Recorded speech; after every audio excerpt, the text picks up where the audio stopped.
آپ مجھے بتائیں دنیا میں کون سا وزیر اعظم یا اپوزیشن لیڈر اپنے ملک کو بینک کرپٹ کرنے کے لیے جو ہے وہ پوری کیمپین چلا؟ جب آپ ایک ایسے آدمی کو جو اتنے اہم پوزیشن پہ رہا ہو اور وہ ملک کے اندر کیمپین چلائے ملک کو ڈیفالٹ کرنے کے لیے، تو پھر وہ یہی ہوگا جو ہوا تھا کہ وہ 110 سے 184 اور 184 سے اب 290 پہ آ. تو یہ بنیاد ہے اس مسئلے کی. اور یہ والی بات بھی سمجھیں کہ ملک جو ہے وہ ترقی کرتا ہے سچ بولنے سے. ملک سوشل میڈیا پہ جھوٹے بیانیے بنانے سے ترقی نہیں کرتا کہ آپ جو ہے وہ جھوٹی کہانیاں گڑیں. آپ مجھے ایک بات بتائیں کہ کیا کوئی ایک پروجیکٹ گنوانے کے لیے ہے، کوئی ایک موٹر وے گنوانے کے لیے ہے، کوئی ڈیم گنوانے کے لیے ہے؟ کچھ گنوائے تو صحیح ہمیں کہ آپ نے جو ہے وہ ڈبل کر دیے قرضے، آپ نے جو ہے وہ ملک کا بیڑا غرق کر دیا. اور آپ ہمیں ڈالر پہ ہی رہے ہیں.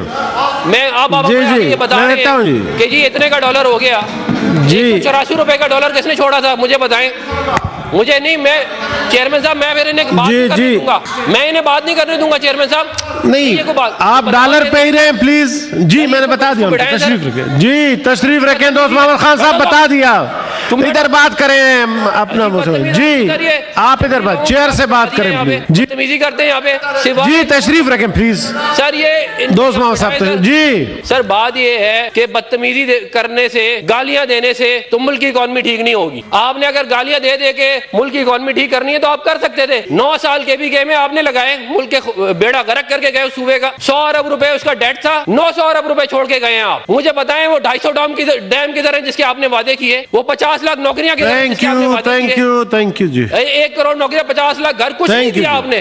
اور آپ ہمیں آپ کے روزانہ بھاشن دیں گے. Thank you.